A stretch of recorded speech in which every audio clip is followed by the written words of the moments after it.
Buenas tardes. Muchas gracias a todos los que habéis acudido hoy aquí a Casa de América.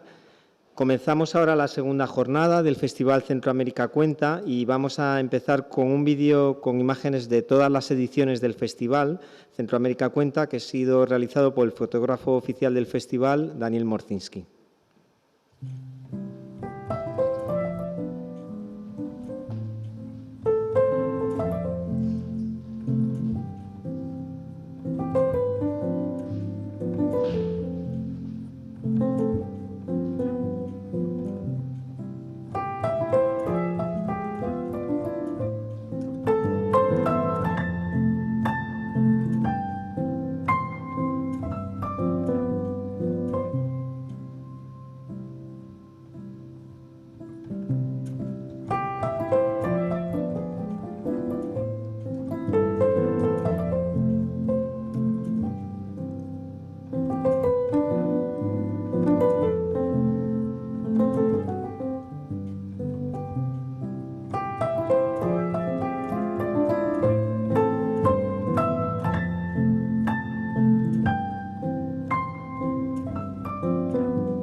Muchas gracias, Daniel, por estas fantásticas fotos. Vamos a pasar ahora a presentar a los ponentes del diálogo Traspasar la realidad. Tenemos hoy el lujo de contar con el autor salvadoreño Horacio Castellanos Moya, con la escritora española Berna González Harbour y como moderador al escritor Francisco Javier Sancho Mas. Os pido a los tres que, por favor, subáis aquí al escenario.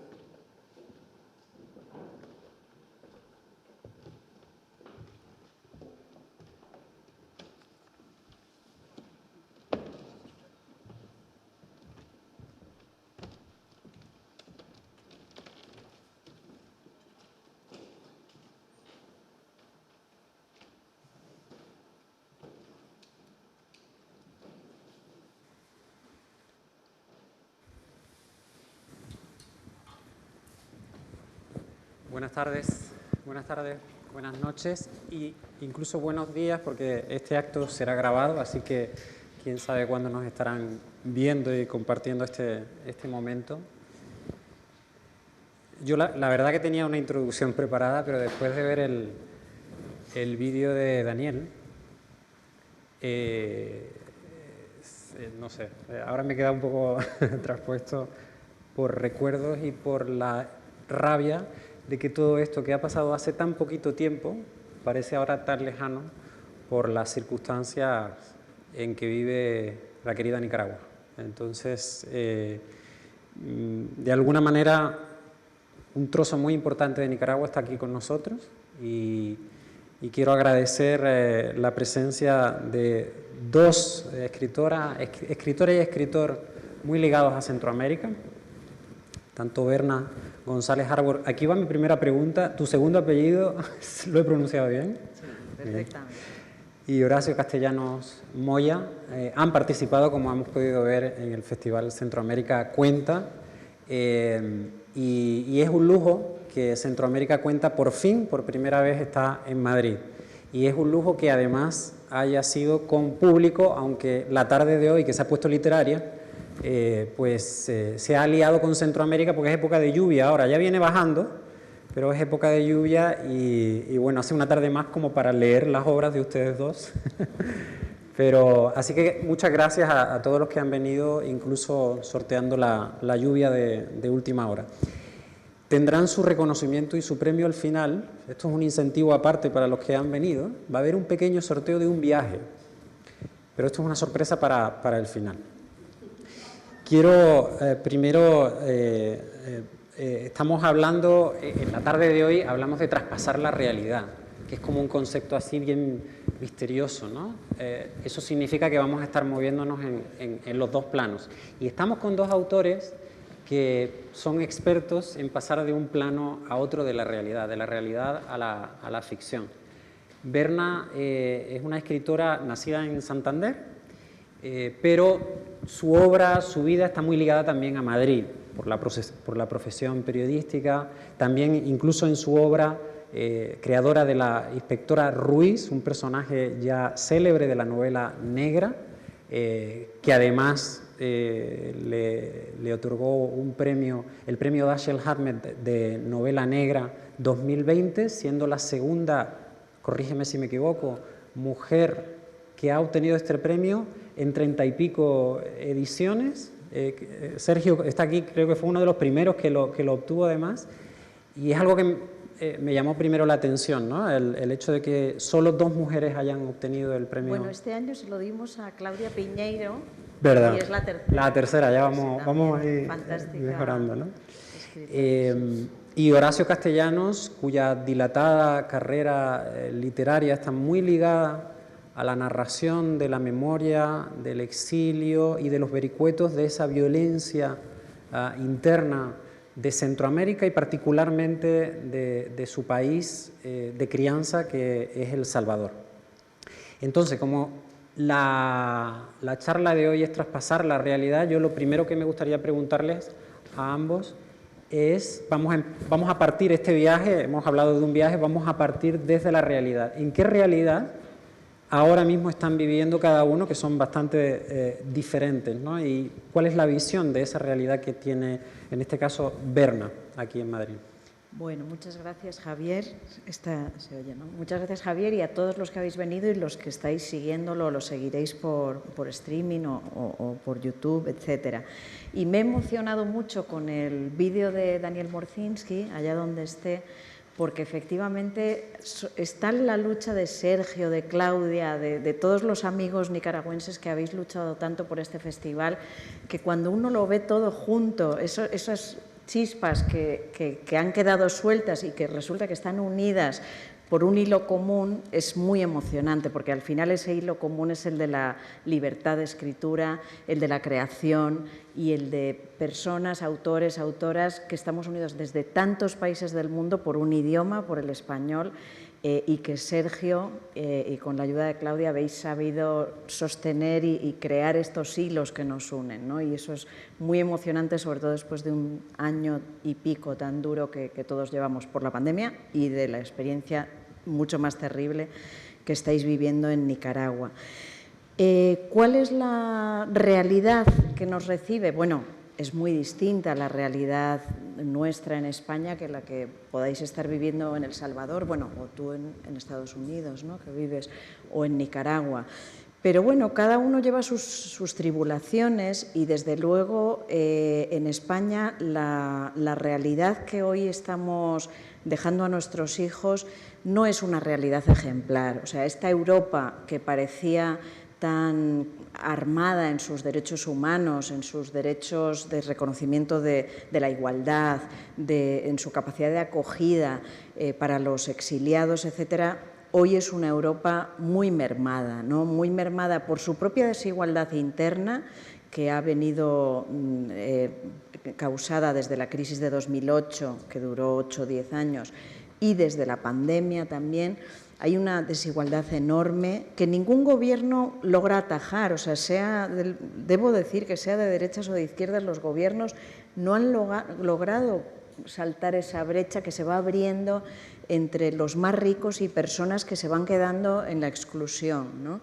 Eso en lo referente a la población interna, pero además, bueno, lo estamos viendo con los refugiados, con inmigrantes que mueren en el Mediterráneo, que mueren en el Atlántico, que no somos capaces de recibir. Hay centenares de chicos en Ceuta, la ciudad española en África, una de las 2 ciudades que están sueltos por la calle sin tener dónde alojarse. Entonces, Europa está siendo mermada, España se ve mermada en sus pilares de derechos y de libertades. Y esto, bueno, siendo tal vez una gotita con respecto a lo que vosotros vivís en Nicaragua, creo que también hay que decirlo en alto. En el caso de Horacio es un caso peculiar, porque te iba a preguntar por tu realidad, nacido en Tegucigalpa, criado en El Salvador, pero un escritor. Esta mañana en el acto que hubo en el Instituto Cervantes, dijiste unas palabras en un emotivo discurso, ¿no? Y te autodenominaste autor errante. Ahora vives en Iowa, que llevas ya algún tiempo, ¿no? Ha sido quizá uno de los lugares que más has estado. Cuéntanos la realidad ahora en esa ciudad literaria, además. Bueno, la realidad en esa ciudad literaria es una realidad, la realidad de una burbuja que está fuera del mundo, porque es un pueblo universitario, donde todas las pestes, calamidades y cosas horribles que pasan en el planeta poco llegan, o llegan tarde, o llegan muy diluidas. Entonces, digamos que yo vivo en Iowa, pero no vivo en Iowa, en el sentido de que mi cotidianidad es la cotidianidad de un hombre que vive en su apartamento, da clases, a veces camina por la ciudad y que es un extranjero, ¿verdad? Que es un extranjero. Pero mi realidad para mí no es lo que hay afuera, sino que es donde vive mi mente. Mi mente vive en el asombro y vive en la estupefacción con lo que está pasando, porque pues al final de cuentas, cuando vives en una sociedad tan blanca y tan anglosajona y protestante, tus rasgos de particularidad se hacen más obvios, ¿no? Entonces, siendo latinoamericano, es mi foco de atención vital, digamos, qué está pasando en Latinoamérica, ¿no? Y eso me lleva a una realidad de estupefacción en cuanto a lo que pasa políticamente, a lo que pasa socialmente, a un mundo que siento que cada vez me deja más atrás, pero que por el otro lado no ha resuelto nada de los problemas de mi propio mundo, de mi época, ¿verdad? Es decir, sino que más bien ha profundizado los problemas en cuanto a la política, la economía, y entonces me hace preguntarme de dónde vengo yo. Es decir, yo vengo de Latinoamérica, pero yo no veo que Latinoamérica, es decir, ¿hay algo que haya desarrollado en Latinoamérica? ¿Hay algo mejor que hace 40 años en Latinoamérica? Probablemente lo haya, pero me da una sensación como de estupefacción, porque parece que estamos como en un total caos, volviendo a formas de gobierno del siglo XIX, de principios del siglo XX, ¿verdad? Sin ninguna una forma de definir cuál es la tendencia dominante en Latinoamérica. Es muy complicado, cada país vive su propia locura, ¿verdad? Los ideales de cada país o de cada grupo social son difíciles de agrupar en un solo mundo, entonces para mí todo es como una estupefacción. Leo un poco con los pelos de punta a veces, y a veces con mucha tristeza en cuanto a que, digamos que las generaciones que vamos de salida vemos que, en mi caso, que es la realidad salvadoreña, que pues estamos volviendo a unas situaciones que se creían totalmente superadas, y que el esfuerzo de una guerra civil de 10 años, de una enorme y complicada y fina negociación para llegar a crear la democracia entre dos fuerzas militares muy feroces, se cayó de la nada y con el aplauso de la población, ¿verdad? Es decir, que yo podría decir que la estupefacción es producto de que a veces no termino de entender qué es lo que está pasando. ¿A ti te pasa igual, Berna? ¿Con respecto a Centroamérica? No, con la realidad que estamos viviendo. Bueno, creo entenderlo, por desgracia, ¿no? También mi trabajo me obliga a ello, ¿no? O sea, lo que veo no me gusta, pero entiendo perfectamente cuáles son las fuerzas nocivas que están llevando a una ultraderechización en Europa, ¿no? La ultraderecha, por fortuna, es minoritaria, pero está contaminando a todos, está contaminando a la derecha supuestamente moderada, contamina a todos al final. Os menciono este caso de los chavales que están en Ceuta y allá siguen, y en teoría, por ejemplo, las comunidades autónomas que hay en España deberían acoger y repartirse estos chavales y que son menores de edad, y meterlos en centros con su formación, con su alimentación, su techo. Y estamos hablando de comunidades gobernadas por el Partido Popular o por el PSOE que no los han acogido. Es decir, la ultraderechización está afectando a toda la mirada que tenemos sobre los inmigrantes, sobre la gente de fuera, olvidando que nosotros mismos, los españoles, hemos sido migrantes hace 5 minutos en la historia, ¿no? O sea, huimos del franquismo por millones, nos recibisteis en América Latina por millones, por cientos de miles en México, en Colombia, etcétera, etcétera, o en Europa, migrantes económicos también, ¿no? Entonces, hemos olvidado todo eso y ¿por qué? Por las fuerzas nocivas que identifican al extranjero, al otro, con quien me viene a quitar las cosas, ¿no? Cuando todos sabemos que esa miseria que se pretenden repartir no te la está quitando ese, ¿no? Sino que te la está quitando una forma de reparto de la economía que no es justa, ¿no? Bueno, estoy muy concienciada últimamente con el tema de la migración, porque veo que en torno a lo ocurrido en Afganistán, por ejemplo, pues se ha montado una operación muy marketingiana de recibamos a los refugiados, etcétera.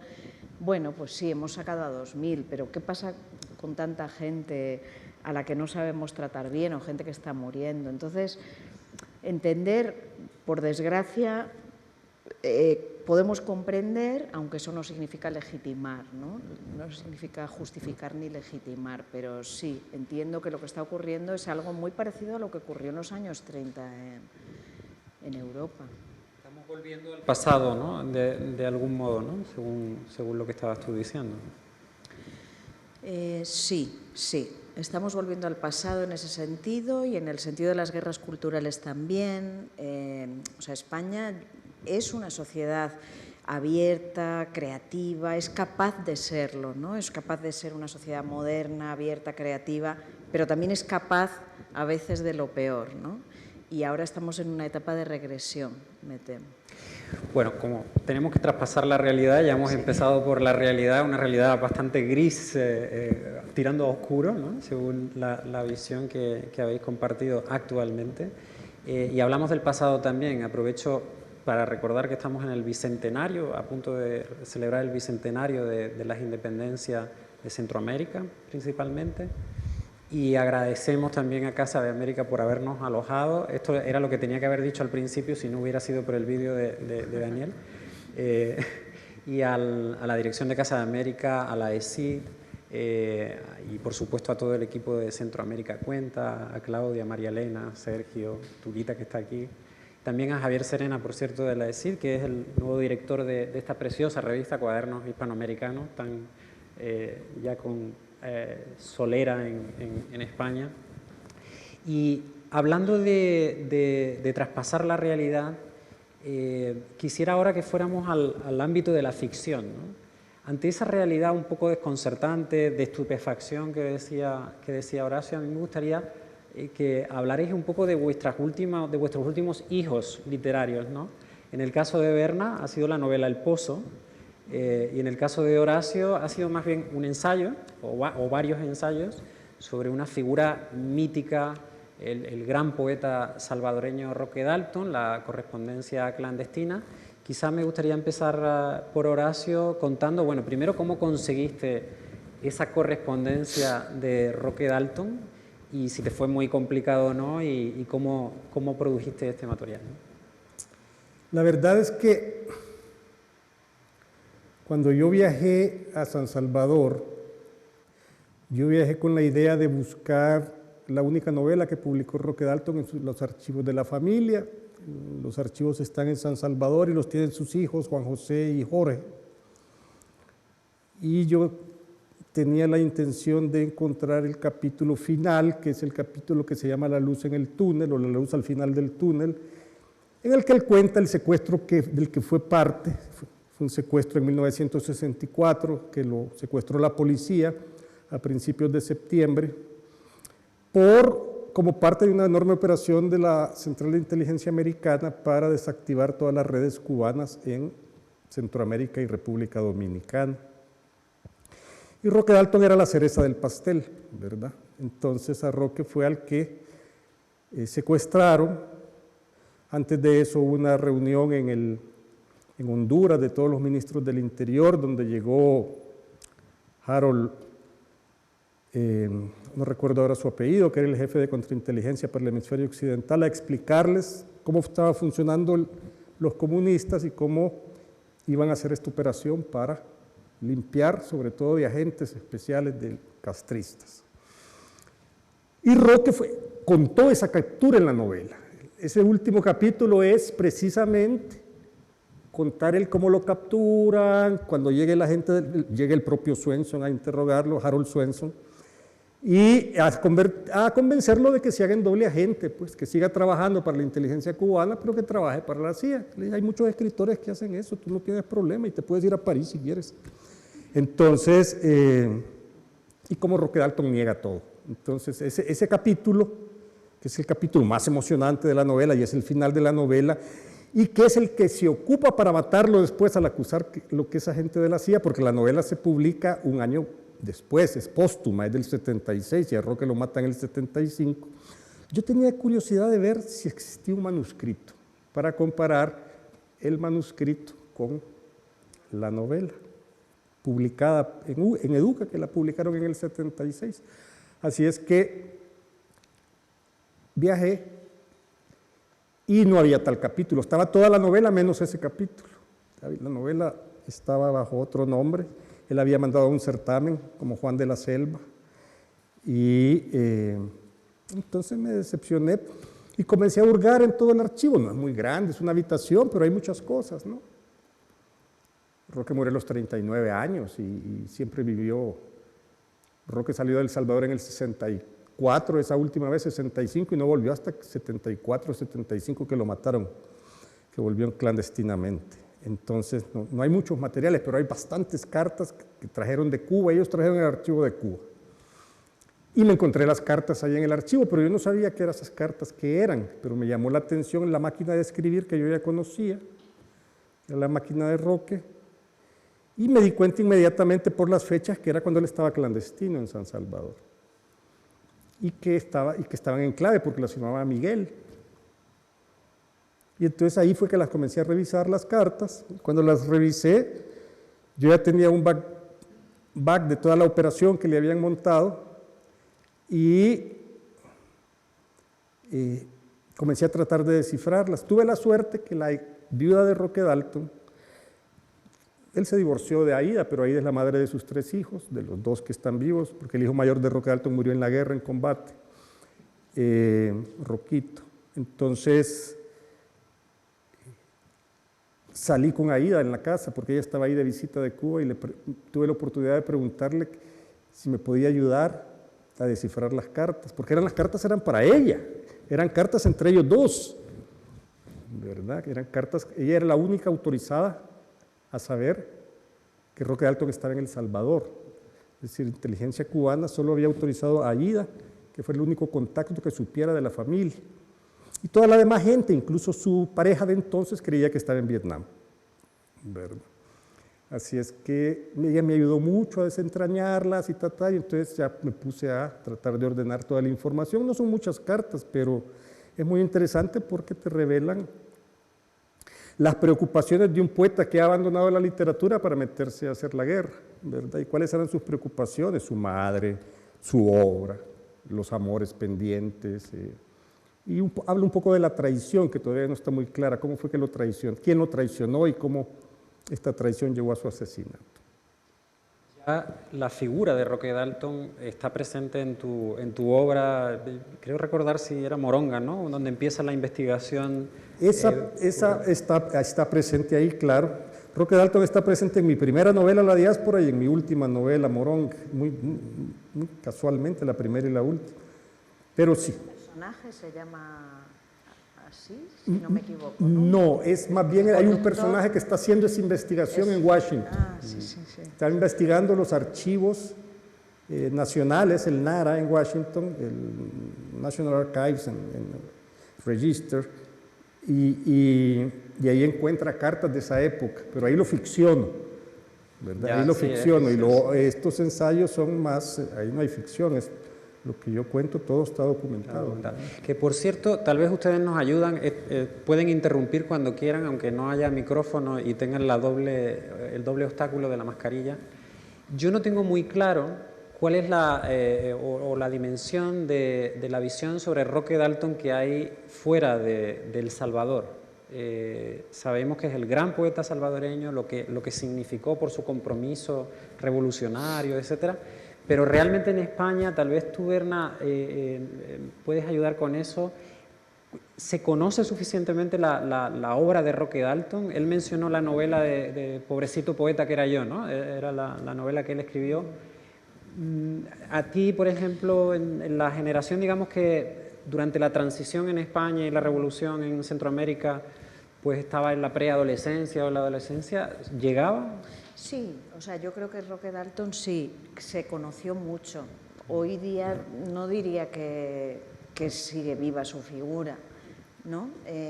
Sí que es una figura conocida en esos años, ¿no? Pero, por ejemplo, yo esta novela no la he leído. Parece que hay ediciones en España bastante, un poco marginales. Está editado en Canarias, creo, en una editorial canaria, creo que he editado la novela, pero no está editada en México ni en una gran editorial aquí. Creo que acaba de salir eso. Pero también es una novela con mucha clave, es decir, que Roque Dalton es un poeta universal, pero como novelista, digamos que es una curiosidad. Pero como poeta, sí.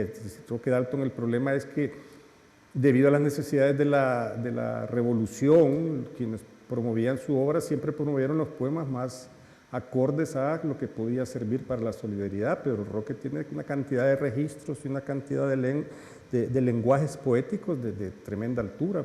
Un poema como El conversatorio de taberna es uno de los grandes poemas escritos en la segunda, que se lo premiaron en Casa de las Américas, en la segunda parte del siglo XX, en la lengua, pero se conoce muy poco, ahora creo que se conoce muy poco. Sí, su figura. Sí, de hecho yo creo que hoy día preguntas por un autor salvadoreño, y seguro que es injusto esto lo que voy a decir, pero no creo que alguien va a decir Horacio Castellanos Moya. Sí, diremos pero eso. ya alguien que diga Roque Dalton quizá tenga una edad y quizás fue más conocido por las historias privadas del Pulgarcito, ¿no? Que fue más Sí, y lo que pasa es que también cuando hay tragedia, la tragedia ensombrece la obra. Es decir, porque Roque Dalton es más conocido por la tragedia de que fue asesinado por sus propios camaradas acusado de ser traidor cuando eran ellos quienes lo estaban traicionando. Pero es una tragedia tan inmensa que la obra pasa a un segundo plano ante el hecho. Bueno, ya nos has dado alguna probadita de este último libro tuyo y Berna, tu último libro también traspasa la realidad de algún modo, está muy ligado al periodismo, que es tu oficio también. Cuéntanos un poco de la novela, porque además se basa en una noticia, o por lo menos la base real está en una noticia que se dio en España y la cobertura que se dio de ella, ¿no? Sí. Antes, permíteme, Javier, que aplauda francamente tu obra y estas obras, yo me fascinan las obras que retratan países y retratan situaciones, ¿no? Y es que estoy hilando lo que estás contando, que desde luego esta novela, la última tuya que leí es Moronga y voy a ir a buscar esta rápidamente porque te confieso que no la he leído, pero me fascina toda tu obra y es un honor compartir esta mesa contigo, ¿no? Pero también la de Juan Gabriel Vázquez, por ejemplo, estoy recordando, es una obra que recupera la vida de Sergio Cabrera, o sea, es otro caso real de alguien vinculado a la guerrilla, al movimiento, bueno, maoísta en este caso, etcétera. Las de Sergio, Tongolele no sabía bailar, y siempre nos ha contado Nicaragua, pero ahora con más razón aún nos lo cuenta, con las derivas demenciales de esa pareja presidencial, etcétera. Y es fascinante, de verdad, esas obras capaces de retratarnos un país a la vez que de entretenernos y de darnos el placer de una buena creación. O sea, que para mí es un género que admiro y aplaudo y os doy las gracias por estas obras tan magníficas. En mi caso, con humildad, desde luego frente a todos los que he citado, sí, esta vez yo efectivamente tengo a mi comisaria Ruiz, hago una novela negra muy pegada a la actualidad, porque claro, mi faceta de periodista me imprime que esa sea mi materia prima, indudablemente, y siempre trabajo en casos que están muy de actualidad, ¿no? Pero en este caso paré con la comisaria y efectivamente escribí El Pozo, muy enervada ya por la situación del periodismo, ¿no? Siento hoy ser como la abuela Cebolleta con los problemas de España, pero quiero decir que reconozco que es la frivolización que se da en el periodismo y en determinados medios de comunicación, y creo que yo como periodista me sentí un poco en el deber de contar esta historia. No todo el mundo puede contar la historia, cómo se está haciendo periodismo sin saber las herramientas del periodismo, ¿no? Y sentía que debía una novela a mi profesión y a los errores de mi profesión, ¿no? Entonces, el punto de partida que me enervó fue, bueno, pues un caso de un niño que cayó en un pozo.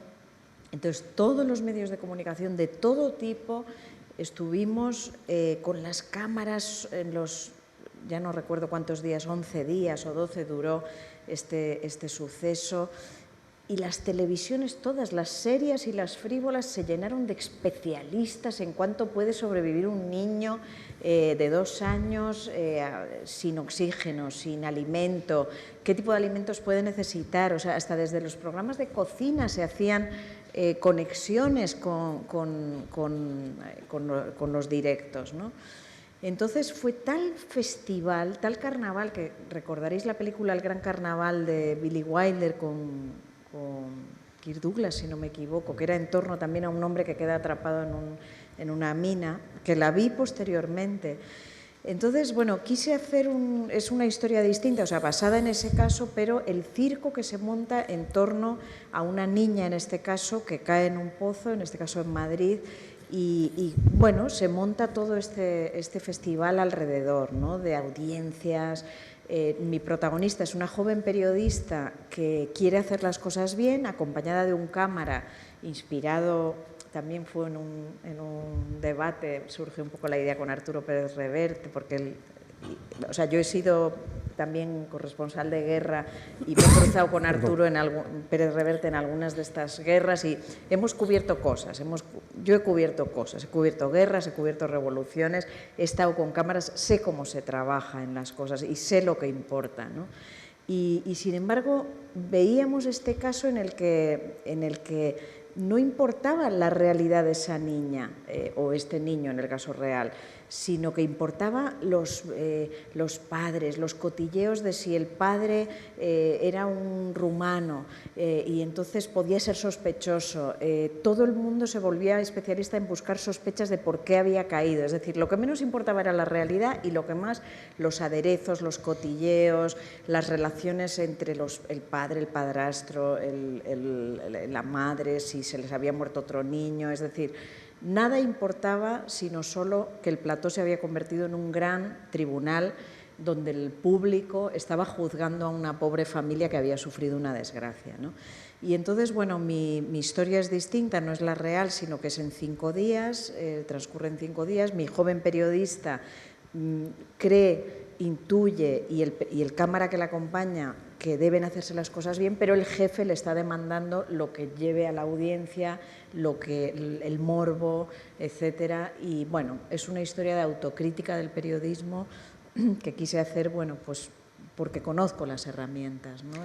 Es curioso ese caso que comentas, porque viniendo de Centroamérica, donde, por ejemplo, en Nicaragua recuerdo que se puso muy de moda el Canal 8, que era un noticiero que al mediodía, cuando los niños venían del colegio, lo veían. Y era un noticiero especializado en la nota roja, ¿no? Pero la nota roja no de cualquier manera, sino de verdad entrevistando hasta el que está moribundo ya, ¿no? Y tratando de sacarle declaraciones y poniendo las vísceras si hacía falta, ¿no? Hay, no solo en Centroamérica, sino en toda Latinoamérica, siempre ha habido un cierto morbo que en España se miraba desde lejos como diciendo, bueno, esto es amarillismo y no sé qué, y ahora, sí, por lo menos en los últimos años, sí ese morbo está presente aquí sin duda en los medios de comunicación, ¿no? Sí, completamente. Parecía que nos habíamos vacunado con algún caso anterior, como el de las niñas de Alcácer, no sé, bueno, 3 niñas que desaparecieron y habían sido violadas y asesinadas, que aquellos es cuando surgieron las televisiones privadas y también se convirtieron los platós en tribunales, en jurados populares, ¿no? Donde los periodistas decían, sí, este es culpable o este. Y creíamos que estábamos vacunados. De hecho, todos los que participaron en aquello, no quedó ni un periodista, porque todos perdieron el prestigio, ¿no? Y sin embargo, cíclicamente vuelve y volvemos a caer en lo mismo y ahora extremado por las redes sociales. Claro, antes igual solo determinadas televisiones participaban en eso. Ahora participamos todos, porque todos estamos en las webs, todos vemos los picos de audiencia, a todos nos importan las audiencias y además están las redes que añaden los bulos, es decir, las noticias falsas que las televisiones no se quedan sin contar, las incorporan al bolo digestivo que va de tripa en tripa, como en las vacas, hasta que se digiere y se ofrece en su totalidad. Entonces, varios elementos disruptores han entrado en juego, que son la inmediatez, las redes sociales, la demanda, la voracidad del morbo en tiempo real y, por tanto, el escaso juicio, la nula reflexión. Y bueno, esta es la novela que quise hacer parando un momento la trayectoria negra y bueno, pues eso es lo que quise ofrecer. Hablando del morbo, Horacio, y tú además también has reflexionado en tus novelas sobre eso, ¿a qué crees que es debido el morbo, la atracción que genera la sangre, la violencia en una región, en este caso la centroamericana, que está sometida a esa violencia, que lo lógico sería que hubiera creado un hartazgo y sin embargo sigue generando atracción la violencia? Yo algunas veces he creído que el terror es una forma de dominación, es decir, en todos los sentidos. Por ejemplo, precisamente en esta época, para lo de Dalton, me puse a revisar la prensa salvadoreña de 1963 y 64. Y en todas las portadas de los diarios, de ambos diarios, los principales matutinos, La Prensa y El Diario de Hoy, era un crimen, el 8 columnas. Yo digo, entonces, es decir, y si lo ves con la distancia y lo ves con la fuerza, te das cuenta que para quienes gobiernan el país y quienes son los dueños del dinero en el país, esa forma de dominar, es decir, ideológicamente el terror, el crimen, es lo que le venden a la población, es lo que inoculan a la población.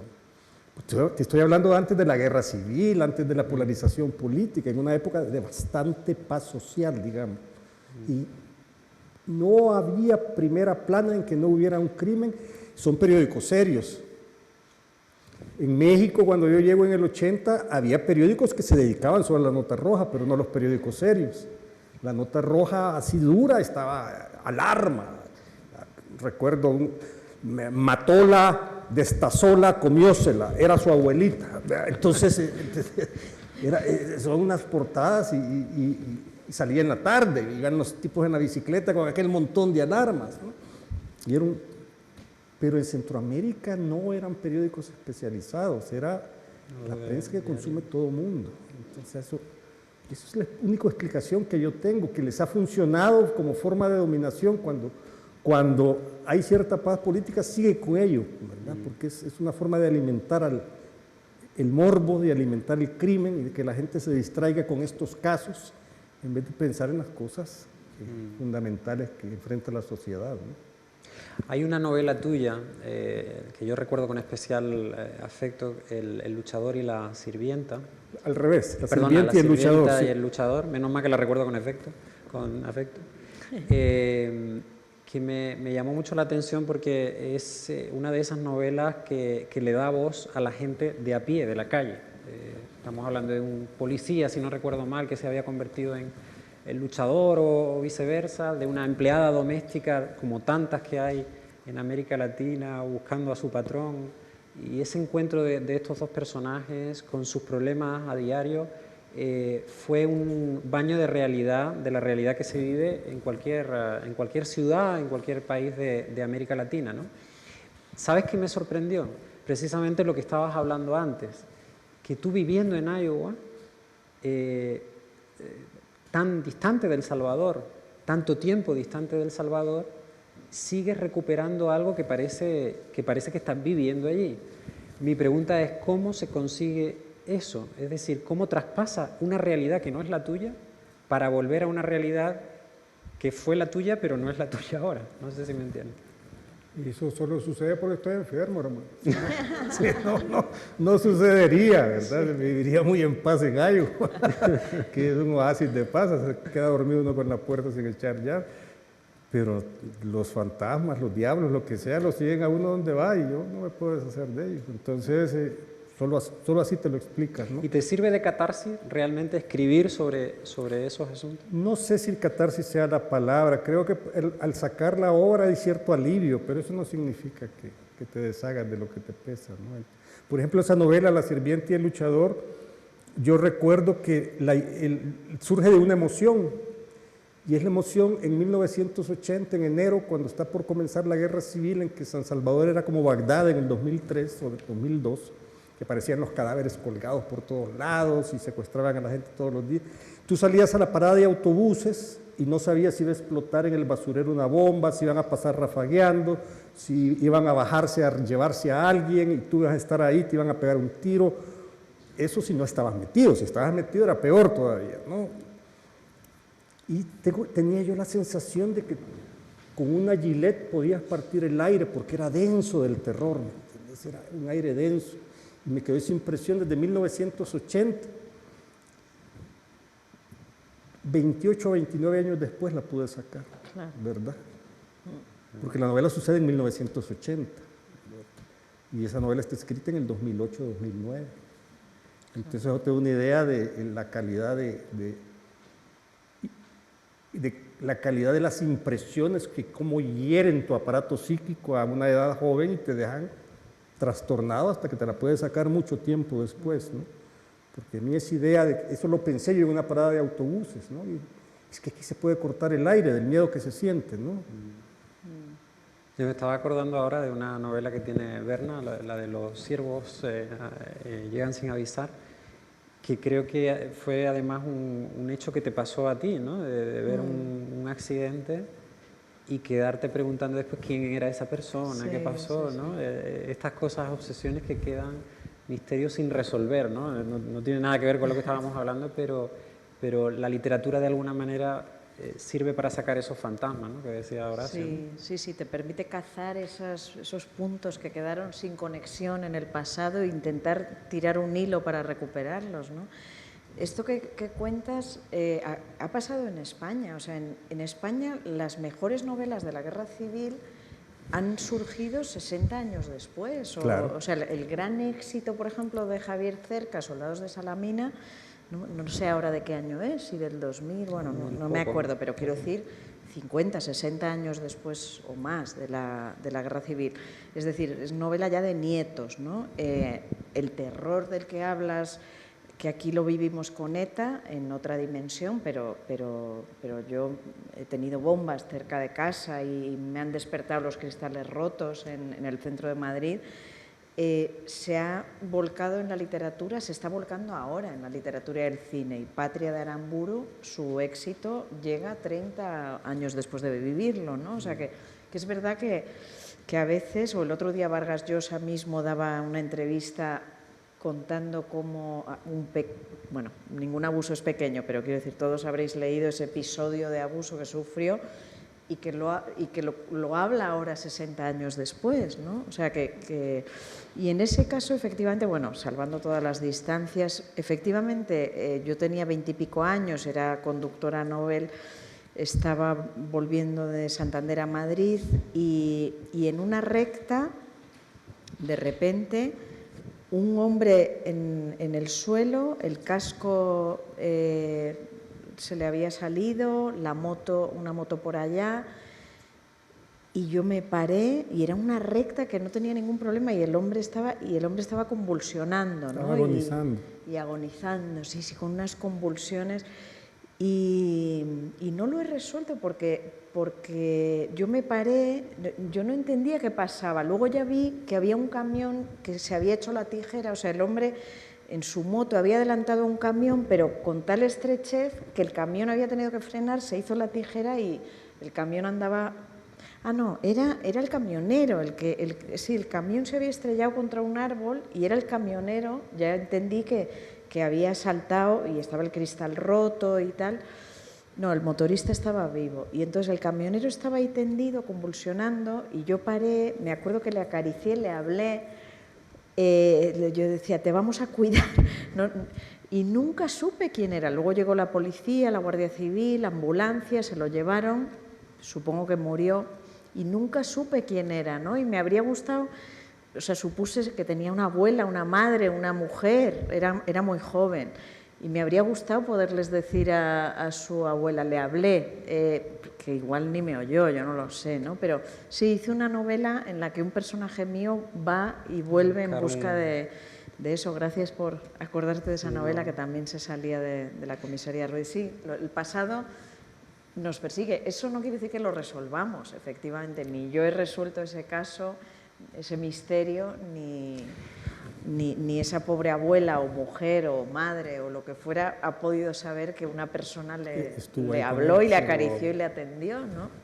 Que tampoco sirve de nada, pero bueno, cositas que pasan en la vida que... Ese es un ejemplo, lo que decía Horacio antes, la literatura llega 50 años más tarde a tratar de mirar la realidad, pero los pueblos no pueden esperar tanto tiempo para resolver sus conflictos, ¿no? y para hacer sus transiciones, ¿no?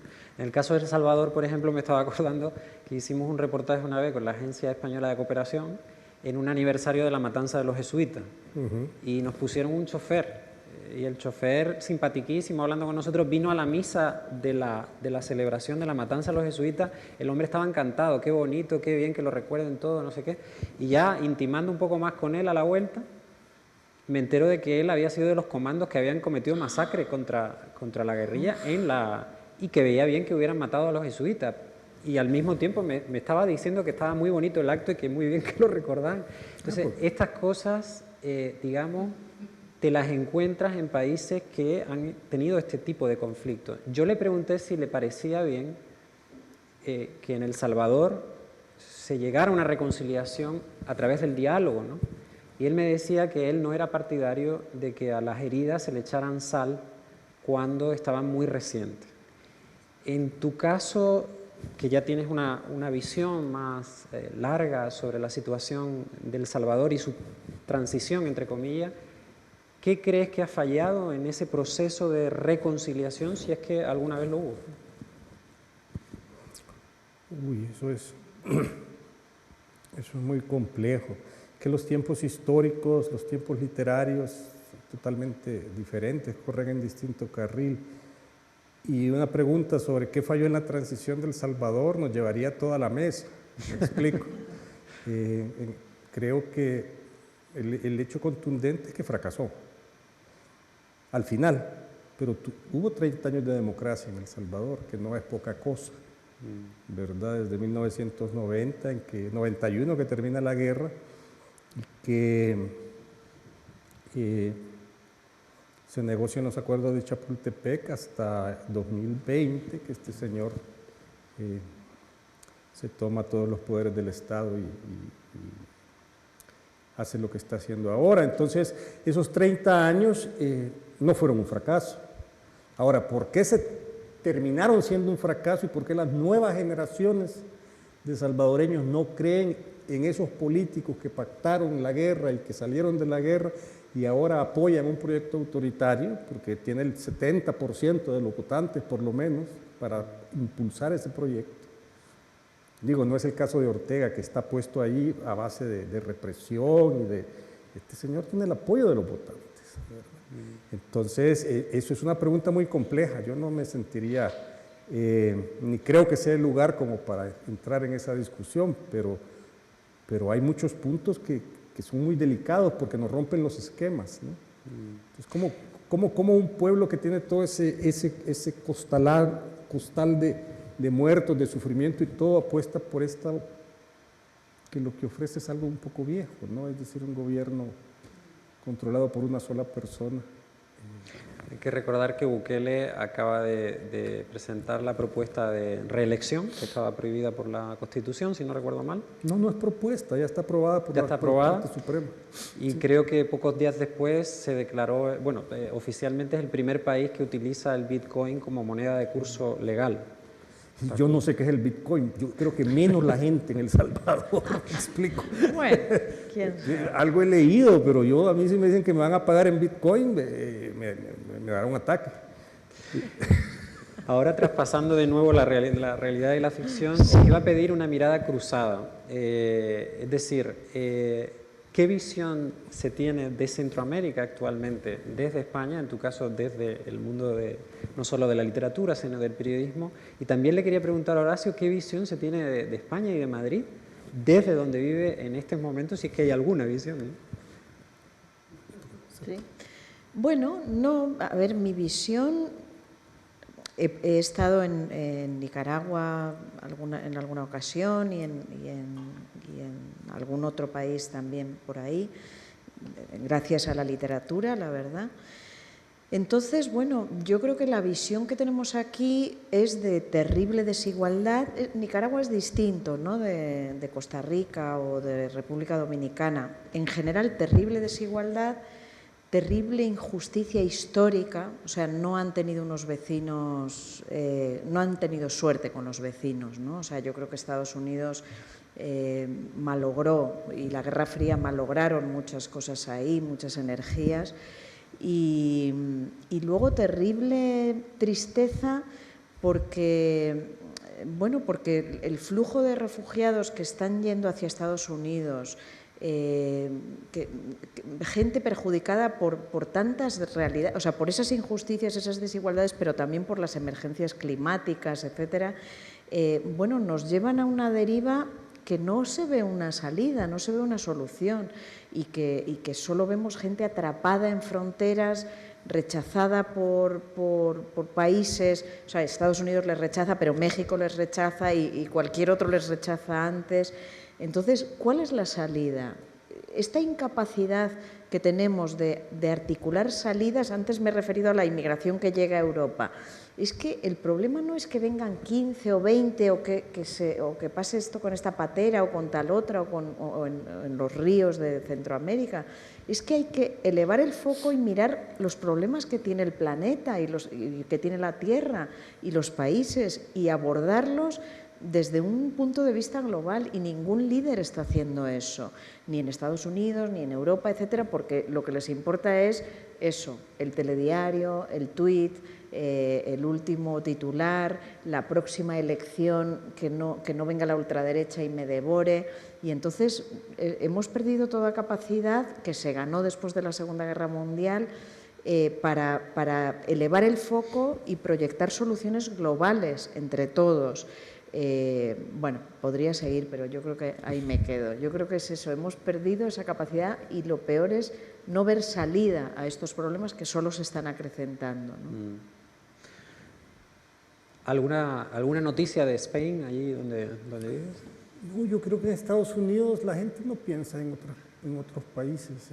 Pues, si vives en Washington con expertos es distinto, pero ahí donde yo vivo no saben ni dónde queda. Entonces, no es Estados Unidos es un país muy encerrado en sí mismo, ¿no? Y es muy grande y muy complejo. Entonces, no. Saben del problema de los latinos porque es político. Es político en el sentido de que se utiliza para hacer política interna y porque, bueno, por el racismo. Pero yo en realidad nunca he estado en una conversación sobre Europa así con alguien en la calle, en Estados Unidos, en un bar o en algo, no me da la impresión. Entonces no te podría decir. Yo leo la prensa americana y te puedo decir cómo ve, ¿verdad? Pero eso es cómo lo veo yo. Y creo que pues, es lo que al principio de esta charla dijo Berna, y es que lo que se ve pues, es la viabilidad de todo el proyecto de la Unión en el mediano plazo, ¿no? Y cómo va a impactar la gran derrota de Occidente en Afganistán, la gran derrota militar y política de Occidente en Afganistán, cómo va a impactar en toda la correlación de fuerzas a nivel planetario. Estados Unidos va para adentro. Sí. Entonces, ¿qué va a hacer Europa de cara a Rusia, de cara a China? Es bien grande eso. El hecho que mencionaba Berna, del hecho centroamericano, o la noticia principal centroamericana que se recibe en España últimamente, más allá de la violencia, de los conflictos, es la de la migración, ¿no? que te referías. En eso Roque Dalton tiene aquel poema de amor, ¿no? Que es fabuloso, un poema de amor a los salvadoreños, pero principalmente a esos salvadoreños que tuvieron que exiliarse, que tuvieron que emigrar, muchos de ellos, ¿no? No recuerdo los últimos versos, creo que eran los hácelo todo, los cómelo todo, los pobres más pobres del mundo, los tristes más tristes del mundo, los mejores artesanos del mundo, mis compatriotas, mis hermanos. Sí. Pues yo quería preguntarles una última pregunta de esta de chismoso total, del que le interesa la literatura y los escritores, que es sobre los ritos de cada uno, ¿no? Que además ustedes comparten oficios, ¿no? Das clase también, tú el periodismo. ¿Cómo hacen para escribir? ¿A qué horas? ¿Son de la mañana? ¿Son de la noche?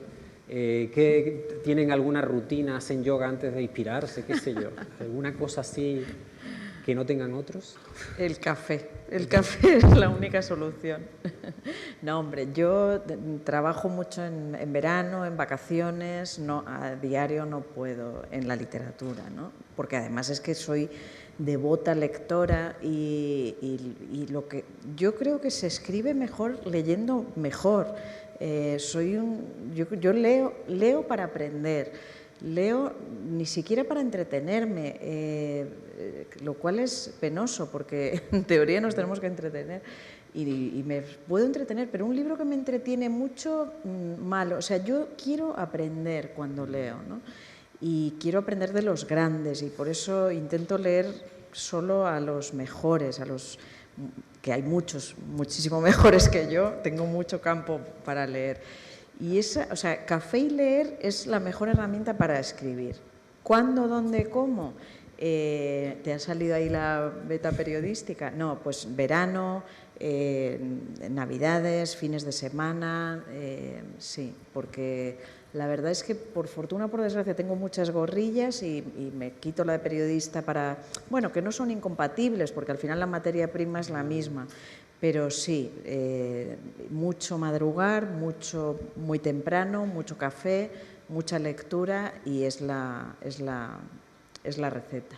¿En verano vuelves a Santander o te quedas más? Sí, en general sí, escribo mucho en Santander. Sí. Que por cierto, en El sueño de la razón creo aprendí una palabra que creo que es muy, muy de Cantabria, que es candar, porque la inspectora Ruiz va en bicicleta y la canda. Sí, sí. Y es amarrar con el candado, ¿no? Sí, sí, me hace gracia. No la buen conocía lector, esa palabra. Sí, sí, siempre. La busqué y salía típica de Cantabria, sí, Cantabria, esa sí. no sabía, pero sí que mis editores siempre me señalan algunas palabras que esta palabra no la conocemos y tal, y yo las defiendo porque si existen en Santander, otra es pindio, que es algo que también, o sea, las cuestas allí decimos pindia, pues, muy inclinada.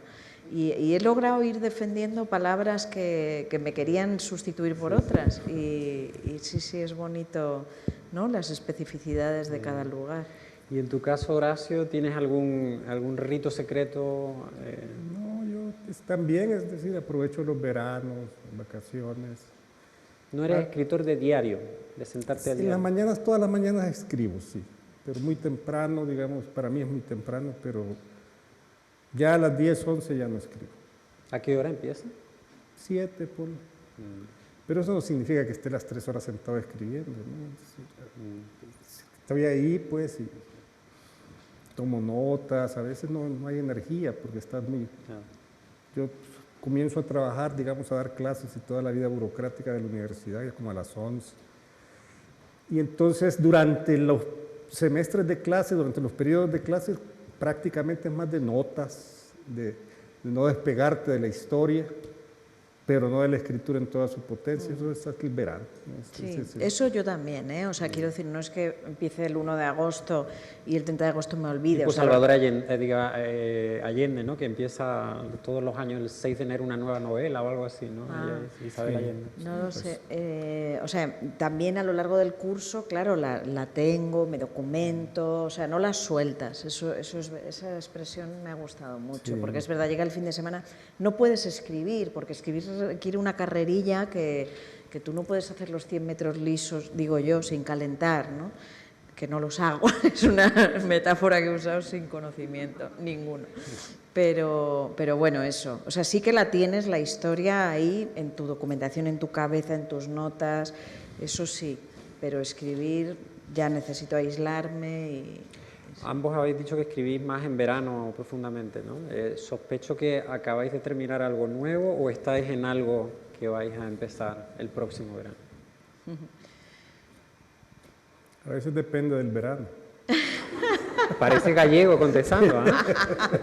Depende del verano. No le saco uno. No, yo siempre digo que yo soy como John Wayne. ¿Te acuerdas de este actor que John Wayne no podía mascar chicle y caminar porque se tropezaba, ¿no? Entonces yo no puedo estar haciendo otra cosa y escribir lo que va a quedar, porque ya cuando me siento a escribir es lo que va a quedar, ¿no? tengo que estar solo en ello. Entonces, hay veces que puedes tener el tiempo, pero no está maduro. Entonces, tomas notas, pero no está maduro, ¿no? A veces la voz no te ha sonado todavía, Claro. ¿verdad? Estás escuchando y no suena. Así es que lo mío que sigue va para largo. Horacio, es ineludible preguntarte una cosa. Tu primera novela, si no recuerdo mal, se llamaba La diáspora. Ajá. Y luego, al cabo de los años, escribiste otra que se llamaba El sueño del retorno. Uh-huh. Y pues, la pregunta es obvia. ¿Está en tu mente la posibilidad de un retorno a El Salvador, a ser escritor en El Salvador? No, nunca se me hubiera ocurrido. Es decir, El Salvador es un país en que sobrevivir es muy difícil. Yo las veces que he regresado en mi vida adulta a El Salvador es porque voy por un proyecto muy concreto. Proyectos concretos que me pueden llevar 5 o 6 años, pero son proyectos concretos, ya con un financiamiento, con cosas. Pero irse a ganar la vida así a El Salvador de buenas a primeras no es algo que les recomiendo a nadie. Ahora con Bitcoin seguro que podéis. Sí, si fuera economista y fuera experto en Bitcoin, sí, ¿verdad? Pero como te digo, ni siquiera, no entiendo. Entonces, yo no, ya cumplí mi ciclo. Digo, voy, visito, salgo, pero no está en mi horizonte. También he aprendido a lo largo de los años de nunca decir nunca, ¿verdad? Uno no sabe, pero no está en mi horizonte. Si la vida me lo pone y en el destino está ahí me va a llevar, por supuesto, pero yo no lo veo. Bueno, pues para terminar, me había ocurrido un pequeño juego psicológico con el público. Vamos a sortear un viaje, como les había comentado, pero vamos a ver si funciona. Hay un plan B por si no funciona, que es más complejo todavía. Yo les voy a pedir, es muy sencillo, les voy a dar un papel aquí. El viaje es de verdad que lo vamos a sortear, ¿no? Y les voy a pedir, el juego consiste en que si yo digo una palabra, ustedes tienen que escribir inmediatamente la primera palabra que se les venga a la cabeza, la primera, sin pensarla, aunque sea una mala palabra, pero sin pensar. ¿Pero es con nosotros o con el público? Con ustedes primero y luego con el público. Es que ya no te van a de viajar, ¿eh? Ya viajé mucho. Entonces, es muy sencillo, Tiene que ver con la identidad. Hemos estado hablando de la identidad de los pueblos, ayer se habló mucho sobre eso. Entonces, yo te voy a preguntar, Berna, que tú pongas aquí 2 palabras, las 2 palabras primeras que se te ocurran, y mira, te la paso ya para que lo escribas, para que no lo pienses mucho. Te voy a decir la palabra Centroamérica. Y Palabra, no puede ser cuenta. No la digas, preferiría que no la dijeras, porque... Vale.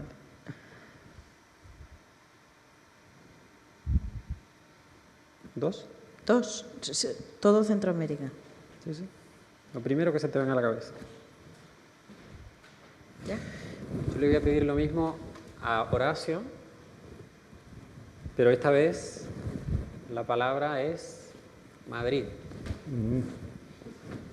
Madrid.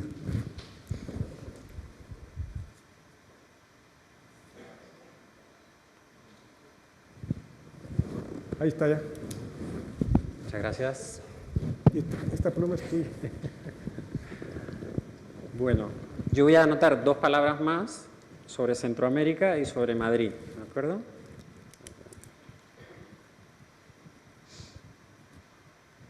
Oye, ¿y esto dónde lo aprendiste?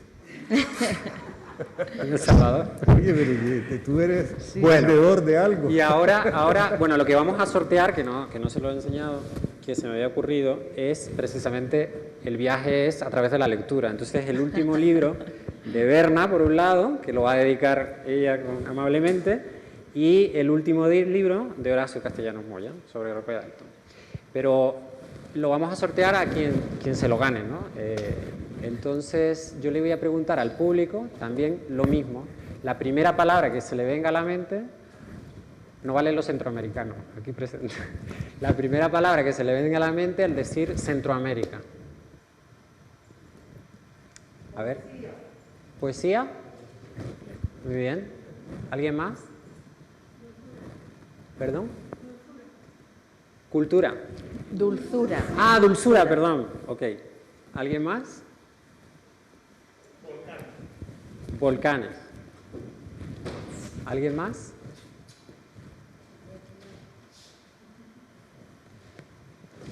Bueno, hemos dicho dulzura, volcanes y la otra era Poesía. poesía.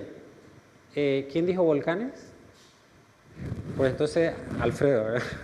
Entonces Alfredo se ha ganado el primer libro, que es el de Horacio Castellanos, que ahora, si es tan amable, te lo firmará. Y ahora lo de antes, Madrid. A ver, una palabra que le suene a Madrid. ¿Cielo? ¿Qué más? ¿Otra palabra? Yo le voy a decir después la que ha puesto Horacio, que es muy divertida. ¿Cómo? Pues lo has ganado tú. ¿Cuál era? No he oído. Lo has ganado tú. Teníamos apuntado naturaleza para Centroamérica, una de las palabras, y no es exactamente tapas, pero Horacio ha puesto croquetas. Vale, ¿no? Bueno, pues entonces te llevas el libro de Berna, en este caso. Ah, bueno, estupendo. Pues ya para finalizar y antes de que les firmen el libro, sí me gustaría, más que nada por la situación, que tuvieran unas palabras sobre, ya no solo exactamente sobre la situación en Centroamérica, sino más exactamente sobre Nicaragua, donde no se ha podido realizar este festival como en los años anteriores por la situación política. No sé qué opinión les merece la realidad, ustedes dos que conocen bien Nicaragua. Bueno, enorme tristeza por lo que está ocurriendo y por la perversión de un sistema que permite esa burbuja en la que no haya posibilidad de romper y de salir y de generar libertad, ¿no? Yo creo que Nicaragua tenía un punto de partida bastante mejor en ciertas cosas que otros países de la zona y, sin embargo, se ha pulverizado la esperanza, ¿no?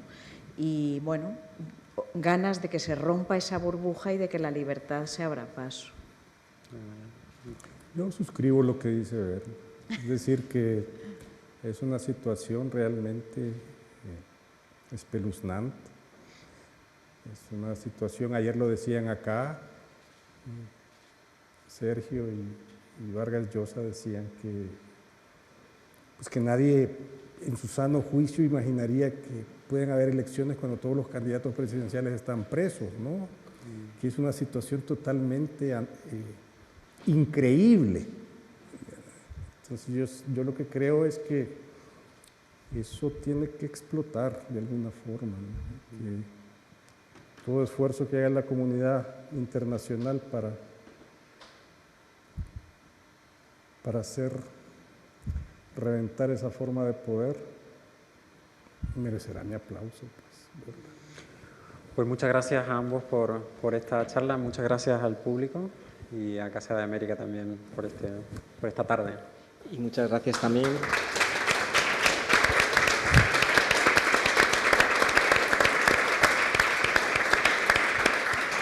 Muchas gracias también a vosotros, a Horacio, a Berna, a Francisco Javier por este interesante diálogo, a todo el público que habéis venido. Y nada, simplemente recordaros que mañana sigue el festival con 2 sesiones. A las 6 tenemos el diálogo La escritura errante con la escritora argentina Clara Obligado y el escritor peruano Santiago Roncagliolo, moderado por Winston Manrique.